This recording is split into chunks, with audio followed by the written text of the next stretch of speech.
오늘 성경 본문은 야고보서 1장 13절 말씀입니다.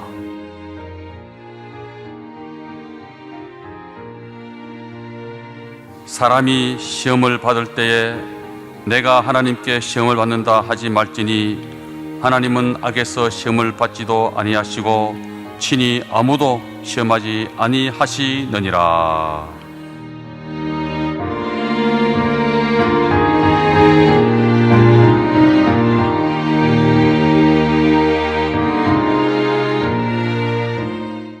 시험의 종류이란 제목으로 말씀해 드리겠습니다.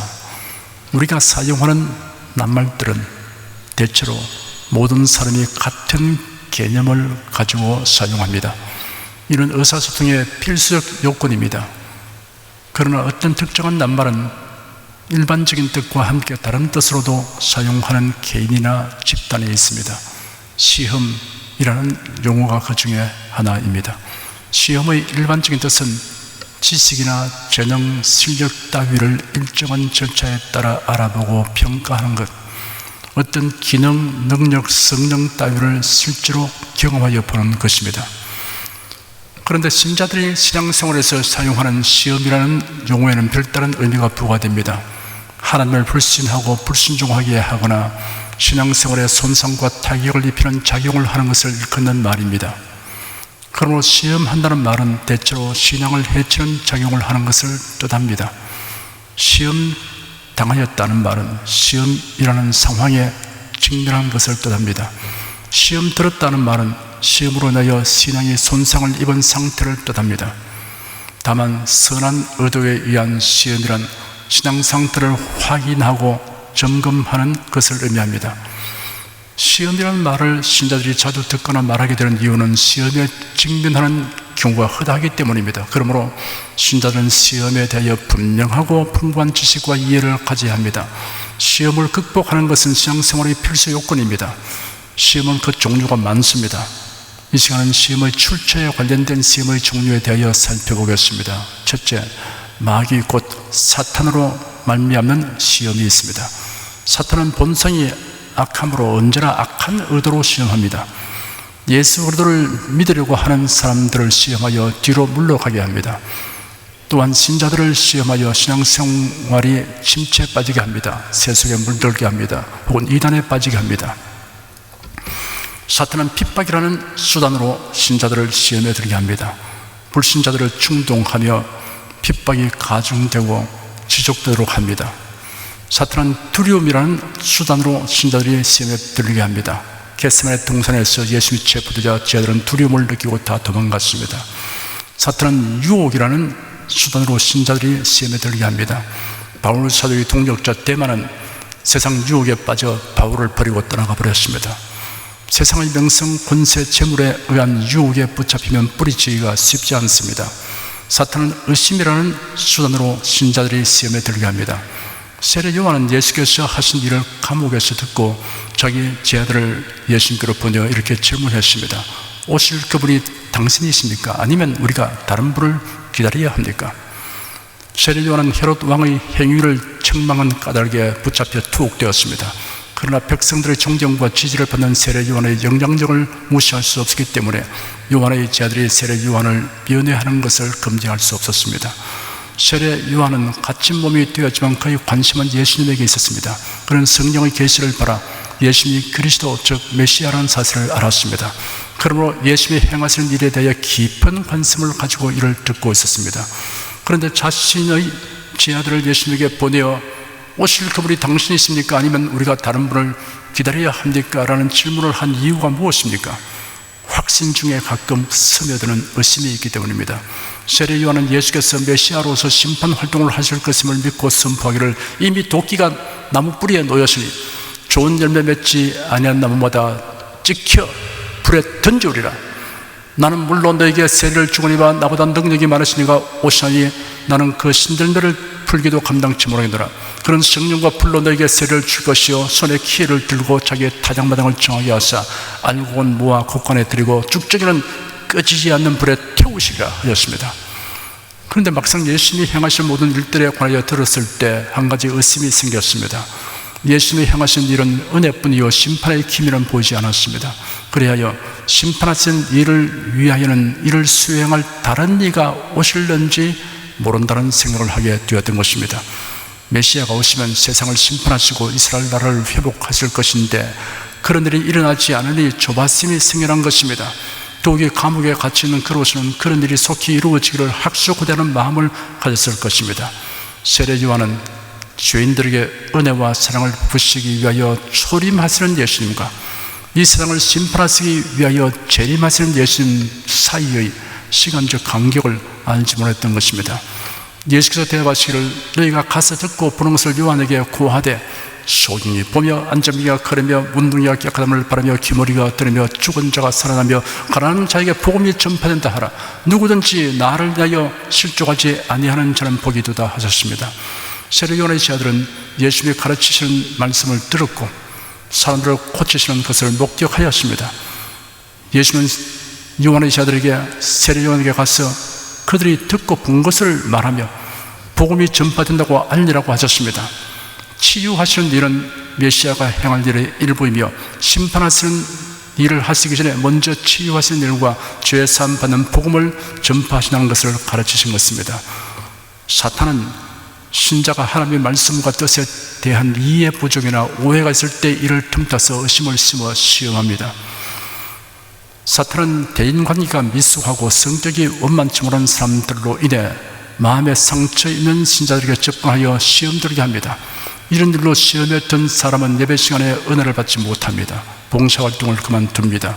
교회 출석을 소홀히 합니다. 사탄은 교회에 가려고 하는 사람이라 아직 믿음의 뿌리가 깊이 내리지 못한 사람이 신자들이나 교육자들 중에서 사회의 지탄을 받을 행위를 한 사건을 접하면 곧장 시험에 들게 합니다. 한 성도가 어느 분에게 예수 그리스도를 믿으라고 하였더니 대뜸하는 말이 자신은 절대로 믿지 않을 것이라고 하였습니다. 그리고 그 이유를 정확하게 설명했습니다. 내가 병원에 입원해 있을 때 같은 병실에 있는 환자 중에 한 사람이 거동이 불편한 나에게 많은 친절을 베풀어 주므로 큰 감동을 받았습니다. 하루는 그분이 자기는 교회에 다니는데 퇴근하면 자기가 다니는 교회에 함께 다니자고 권하기에 그렇게 하겠다고 약속했습니다. 약속한 대로 퇴원 후에 내가 그분이 다니는 교회에 출석했습니다. 그러던 어느 날 그 사람이 상당한 금액의 돈을 빌려달라고 하며 곧 갚겠다고 했습니다. 병원에서 보여준 그 친절한 태도를 생각하고 두말하지 않고 요구한 금액을 빌려주었습니다. 그런데 약속한 기일에 갚지도 않고 피해 다님으로 큰 충격을 받았습니다. 그때부터 나는 교회 가기를 그만두었을 뿐 아니라 교회에 다니는 사람들을 좋게 여기지 않습니다라고 말했다고 합니다. 듣고 보니 돈을 빌리고 갚지 않는 그 사람은 사탄의 하수인 노릇하여 다른 사람을 시험 들게 하였고, 시험된 그 사람은 복이 없어서 하필이면 그런 사람을 만나서 예수 그리스도를 믿을 뻔하였다가 시험에 빠져 물러가 버렸구나 하는 생각이 들었습니다. 신앙을 가지려 하고 있는데 거부감과 장애물이 되는 것들만 접촉하게 되는 사람은 복이 지지리도 없는 사람입니다. 교인들 중에는 신앙적으로 영적으로 여러 단계와 상태의 사람들이 있다는 것을 알아야 합니다. 온갖 상태의 사람들, 각가지 성격의 사람들이 있습니다. 그 중에는 교회는 출석하지만 아직 예수 그리스도를 자신의 구세로 영접하지 아니한 사람이 있습니다. 신앙의 향기보다는 세속의 냄새가 더 진한 사람이 있습니다. 이처럼 여러 단계에 있는 신자들이 모이는 곳이 교회입니다. 일정 수준 이상 된 신자들만 모이는 곳이 아닙니다. 이들을 구별하지 않고 교회 다니는 사람을 통틀어 기독교인이라 부르고 있습니다. 어쨌든 거의 모든 사람들이 처음에는 기독교인을 보고 신앙을 가지려고 한다는 사실을 간과할 수 없습니다. 그러나 진정한 그리스도인이 되려면 언젠가는 사람들을 바라보는 눈을 돌려 예수만을 앙망하는 날이 와야 합니다. 그래야 그 구속의 사랑과 은혜에 감격하여 울고 찬미하며 세상에서 찾을 수 없는 환희와 희열을 맛보아야 합니다. 주 안에서 기약된 금세와 내세에 거친 다 형언할 수 없는 복을, 그 기업을 깨닫고 행복감을 느껴야 합니다. 그렇게 되면 너희도 가리느냐라는 질문에 대해 주님 영생의 말씀이 계시니 우리가 누구에게로 가겠습니까? 라고 서슴지 대답하게 될 것입니다. 거듭나게 되고 구속신앙이 확고해지며 은혜가 충만해지면 아직 자신에게도 부족한 것이 많다는 것을 깨닫고 예수 그리스도에게 마음을 집중합니다. 그리하면 모든 시험거리를 소화시킵니다. 복음 전파에 장애물 노릇을 하는 사람을 볼 때 안타까운 마음을 가지고 기도하게 됩니다. 그런 사람과 사건을 보고 그들과 경계로 삼습니다. 다른 신자가 무엇을 하고 있는가, 내게 어떻게 하는가에는 별 관심이 없고, 예수님이 나를 위해서 무엇을 하시는가를 알려고 온통 관심을 기울이는 사람에게는 사탄이 시험할 틈이 없습니다. 둘째, 하나님께로 말미암는 시험이 있습니다. 야고보서 1장 13절에 기록되기를 사람이 시험을 받을 때 내가 하나님께 시험을 받는다 하지 말지니 하나님은 친히 아무도 시험하지 아니하시느니라 하였습니다. 그런데 성경 다른 곳에는 하나님께서 시험하신다고 하였고 하나님께서 시험하신 사례도 기록되어 있습니다. 그렇다면 성경에 모순되는 것입니까? 그렇지 않습니다. 하나님께서는 사람을 악한 의도로 시험하시지 않으시다는 뜻입니다. 그러니 시험 받는 원인이 달리 있음에도 하나님께 시험을 받는 것처럼 말하지 말라는 뜻입니다. 하나님께서 우리를 시험하신 이유는 무엇입니까? 하나님께서 애굽에서 인도하여 내신 이스라엘 자손을 광야길에서 시험하신 이유를 설명하신 말씀이 신명기에 있습니다. 네 하나님 여호와께서 이 40년 동안에 너로 광야의 길을 걷게 하신 것을 기억하라. 이는 너를 낮추시며 너를 시험하사 네 마음이 어떠한지 그 명령을 지키는지 아니 지키는지 알려 하심이라. 너를 낮추시며 너로 줄이게 하시며 또 너도 알지 못하며 네 열조도 알지 못하던 만나를 네게 먹이신 것은 사람이 떡으로만 사는 것이 아니요 여호와의 입에서 나오는 모든 말씀으로 사는 줄을 너로 알게 하려 하심이니라. 마음을 낮추시기 위함이라고 했습니다. 겸손한 마음을 갖도록 하기 위함이라는 뜻입니다. 마음을 낮추면 모든 것에서 하나님의 사랑과 은혜를 느낄 수 있습니다. 마음을 낮추면 족한 마음을 가집니다. 마음을 낮추면 기뻐하고 감사하게 됩니다. 하나님의 명령을 지키는지 아니 지키는지 알기 위함이라고 했습니다. 하나님의 명령에 대해서는 이유 여부를 막론하고 순종해야 합니다. 곤란 중에도 하나님의 명령을 지키는 자라야 하나님의 명령을 온전히 지키는 자로 인정받습니다. 사람이 떡으로만 사는 것이 아니요 여호와의 입에서 나오는 모든 말씀으로 사는 줄을 알게 하기 위함이라 하셨습니다. 하나님의 말씀을 믿고 순종하는 것이 사람이 살아가는 데 있어 가장 중요한 일이며 또한 지혜로운 대책이라는 것을 배워야 합니다. 하나님께서 시험하신 또 다른 이유는 우리의 믿음에서 불순물을 제거하여 온전케 하기 위한 것입니다. 시편에 기록되기를 여호와여 나를 살피시고 시험하사 내 뜻과 내 마음을 단련하소서. 하나님이여 주께서 우리를 시험하시되 우리를 단련하시기를 은을 단련함 같이 하셨으며 하였습니다. 스가랴 13장 9절에는 내가 그 3분의 1을 불 가운데 던져 은같이 연단하며 금같이 시험할 것이라. 그들이 내 이름을 부르니 내가 들을 것이며 나는 말하기를 이는 내 백성이라 할 것이요 그들은 말하기를 여호와는 내 하나님이시라 하리라 하였습니다. 연단이란 광석을 동아리에 넣고 불로 녹여서 불순물을 제거함으로 보다 순수한 금속을 얻게 하는 것을 말합니다. 광석 재련의 공정은 조재련과 정재련으로 구분합니다. 조재련이라는 광석 속에 있는 목적 금속의 농도는 꽤 높아졌지만 아직 불순물을 충분히 제거하지 못한 단계입니다.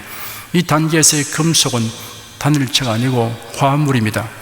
정재련은 조재련된 제품을 목적 금속의 순도까지 되도록 더욱 재련하는 작업을 말합니다. 하나님께서는 우리의 신앙을 정재련하기 위해 시험의 불을 통과하게 하십니다. 하나님께서 시험하신 이유가 또 있습니다. 시험에 합격시켜 상을 주기 위해서입니다.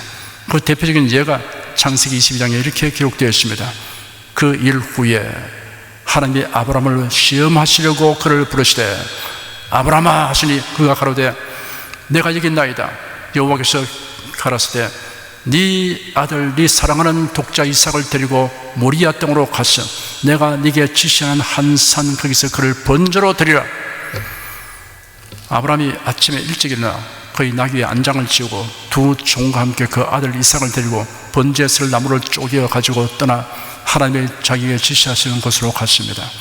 원망과 불평이 없습니다. 군소리가 하나 없습니다. 사흘길을 갔습니다. 하나님이 지시하신 산 아래에 이르렀을 때 종들에게 말하기를 너희는 나귀와 함께 여기 머물러라. 나와 아이는 저기로 가서 우리가 예배하고 우리가 너에게로 돌아오겠다 하였습니다. 아브라함이 번제에 쓸 나무를 아들에게 지어주고 그런 불과 칼을 손에 들고 함께 걸어갔습니다. 이삭이 그의 아버지 아브라함에게 말하기를 내 아버지여 하니 아브라함이 내 아들아 내가 여기 있다 라고 대답했습니다. 이삭이 말하기를 불과 나무는 여기 있는데 번제를 위한 어린 양은 어디 있습니까? 하니 내 아들아 번제를 위한 어린 양은 하나님께서 자신을 위하여 준비하실 것이다 라고 아브라함이 대답했습니다. 마침내 그들은 하나님께서 지시하신 곳에 이르러 아브라함이 그곳에 제단을 쌓고 나무를 벌려놓고 그의 아들 이삭을 묶어서 제단 위에 올려놓았습니다. 아브라함이 손을 내밀어 칼을 잡고 그의 아들을 죽이려 할 때 여호와의 천사가 하늘에서부터 그를 불러 아브라함아 아브라함아 하였습니다. 아브라함이 제가 여기 있습니다 라고 말했습니다. 천사가 말하기를 그 아이에게 이 손을 대지 말고 그에게 아무 일도 하지 마라. 네가 네 아들 네 외아들까지도 내게 아끼지 않으니 이제 나는 네가 하나님을 경외하는 것을 알았다 하였습니다. 아브라함이 눈을 들어 살펴보니 뿌리 수풀에 걸린 순양 한 마리가 뒤에 있었습니다. 아브라함이 가서 그 순양을 잡아 그의 아들을 대세여 그것을 번제로 드렸습니다. 여호와의 천사가 하늘에서부터 두 번째 아브라함을 불러 말하기를 여호와의 말씀이다. 내가 내 스스로 맹세한다. 네가 이 일을 행하여 네 아들 곧 네 외아들을 아끼지 않으니 내가 반드시 내게 복을 주어서 네 씨가 하늘의 별과 같고 바닷가의 모래와 같이 매우 번성하게 하겠고 네 씨가 그의 원수들의 문을 차지할 것이며 또 네 씨로 통해서 땅의 모든 민족들이 복을 얻을 것이니 이는 네가 내 말을 순종하였기 때문이다 라고 하였습니다. 하나님이 아브라함을 시험하시려고 그를 부르셨다고 하였는데 그 시험이 선의에 의한 시험이라는 것이 밝히 드러났습니다. 하나님은 아브라함이 시험에 합격할 것을 알았습니다. 아브라함의 순종은 믿음에서 비롯되었습니다. 그 믿음은 하나님의 약속에 근거하는 것입니다. 히브리서 11장에 이렇게 기록되어 있습니다.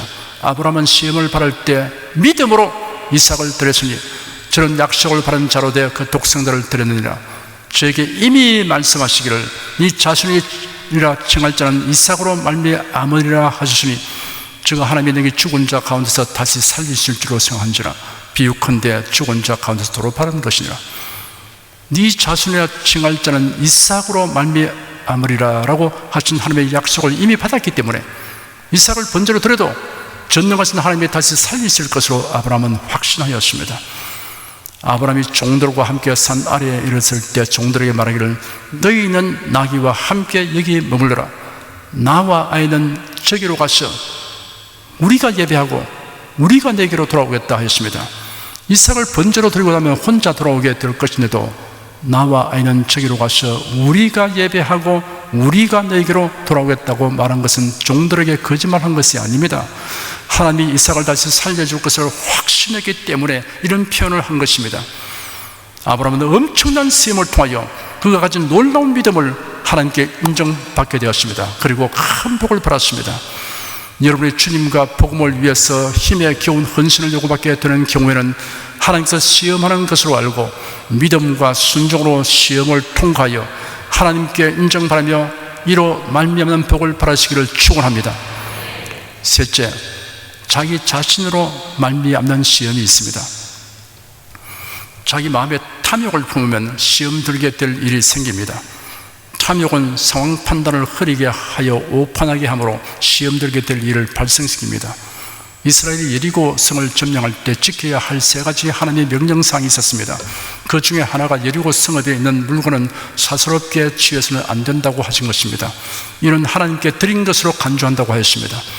여호수아는 여리고를 점령한 후 다음은 아이성을 공격하기로 작정하고 정탐꾼을 보내었습니다.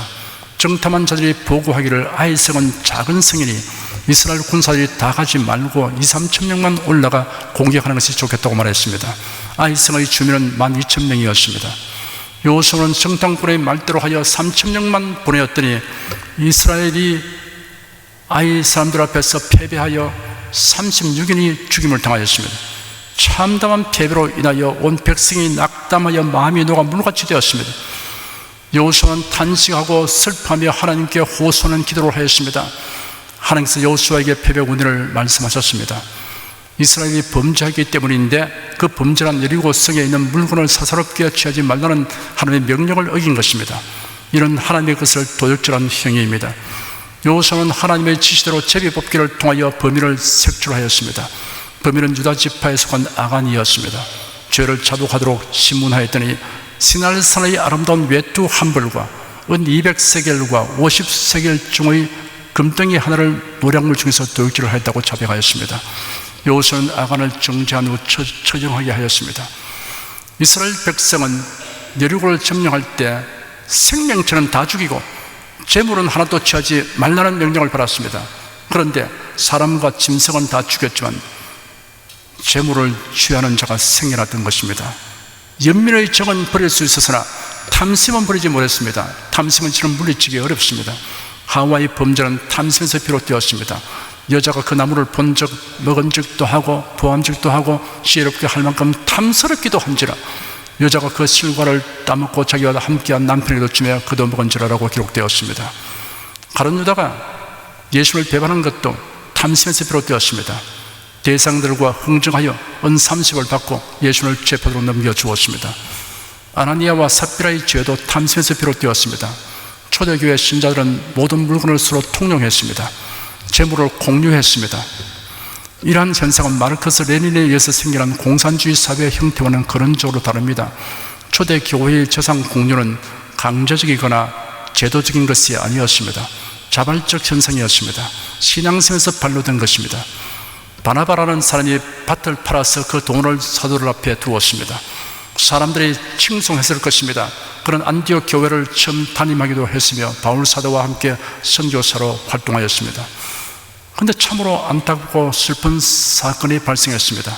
아나니아라 하는 사람이 그 안에 삽비로 더불어 소유를 팔아 그 값에서 얼마를 감추고 얼마를 가져다가 땅판 값을 모두 드린다고 하며 사도들 앞에 두었습니다. 사도 베드로가 말하기를 아나니아야 어쩌야 사탄이 네 마음에 가져가여 네가 성령을 속이고 땅값 얼마를 감추느냐. 땅이 그대로 있을 때는 네 땅이 아니며 판 후에도 네 임의로 할 수가 없더냐. 어찌하여 이 일을 네 마음에 두느냐.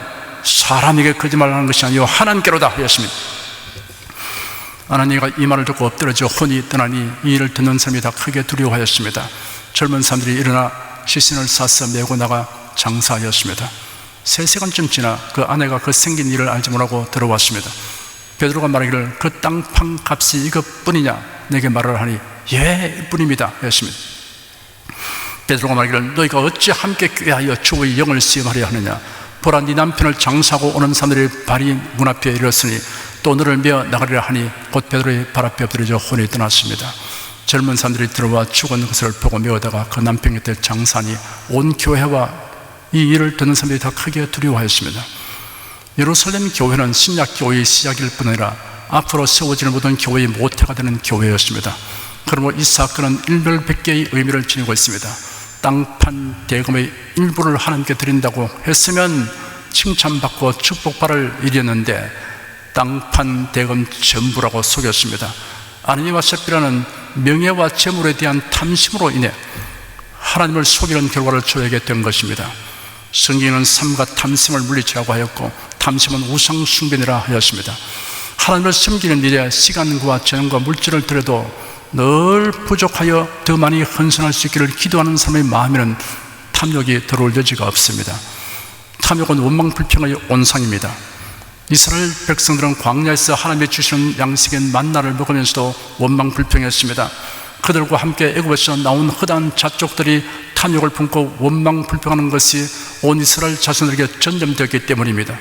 광야에서 먹을 것을 전혀 얻을 수 없는데 하나님께서 이스라엘 백성들의 부르짖음을 들으시고 매일 아침마다 진 3일의 만나를 수북하게 내려주었습니다. 그것을 거두어 먹으니 참으로 맛있었고 행복했습니다. 그런데 애굽에서 나올 때 따라 나왔던 잡족들이 탐욕을 품었습니다. 매일 보이는 것은 만나밖에 없다고 투덜대었습니다. 그러자 이스라엘 자손들도 불평하기 시작하였습니다. 애굽에서는 고기도 먹고 부추도 파도 마늘도 수박도 먹었는데 이제는 만나밖에 보이는 것이 없다고 불평하였습니다. 원망과 불평은 전염력이 아주 강해서 계속 들으면 동화되어 버립니다. 탐욕을 품고 원망 불평을 전염시키는 자들을 멀리하든지 터무니없는 불평이라는 것을 말해 주어 변화시키든지 둘 중 하나를 실행해야 합니다. 교만한 마음을 가지면 쉽게 시험 듭니다. 교만하면 자기 자신을 과대평가합니다. 자신은 마땅히 이러저러한 대우를 받아야 한다고 생각해 버립니다. 그래서 자기가 정한 만큼 예우해 주지 않으면 시험 들게 됩니다. 마음이 겸손하면 항상 과분하다는 생각을 하기 때문에 좀처럼 시험 들지 않습니다. 마음이 겸손하면 하나님께 인정받는 것을 가장 큰 영예로 여깁니다. 그러므로 사람이 인정해 주지 않아도 크게 실망하거나 낙담하지 않습니다. 사도 베드로는 기록하기를 만일 누가 말하려면 하나님의 말씀을 하는 것 같이 하고 누가 봉사하려면 하나님의 공급하신 힘으로 하는 것 같이 하라. 이런 범사에 예수 그리스도로 말미암아 하나님의 영광을 받으시게 하려 함이니 그에게 영광과 권능이 세세 뭉토록 있느니라 하였습니다. 어떤 수고나 헌신이라도 하나님의 공급하시는 것으로 하는 것이므로 하나님의 영광 받으시면 더 바랄 것이 없다고 생각하면 시험 들 일이 없습니다. 사랑하는 여러분은 일생 동안 시험에 드는 일이 없기를 바랍니다. 시험이 오히려 여러분의 견고한 믿음과 겸손을 입증하여 주는 것이 되어 하나님께 인정받고 복을 받게 되기를 축원합니다. 기도하겠습니다. 사탄은 사람이 교회로 발을 들여지 못하게 시험하고 일단 신자들에게는 낙심하고 뒤로 물러가고 침체도록 하기 위해서 시험을 한다는 사실을 우리가 성경에서도 보고 우리 실제 모든 생활에서도 보게 됩니다. 주 하나님, 누구든지 시험은 다 당한다고 했습니다. 예수님도 시험을 당했습니다. 그러나 시험에 들지는 않았습니다. 우리 성도들이 시험 당하는 것을 두려워하지 않게 도와주시고 시험 당할 때 더 신앙이 순수해지는 계기를 만들게 도와주시고 겸손해지는 계기가 되게 하여 주시옵시고 시험 당할 때 하나님께로부터 옳다 인정을 받아서 상급받는 계기를 만들게 하여 주시옵소서. 그래서 시험 당한 것도 시험에 빠지고 시험에 드는 일이 결코 없는 우리 모든 성도가 되게 하여 주시옵소서. 예수 그리스도로 기도드립니다. 아멘.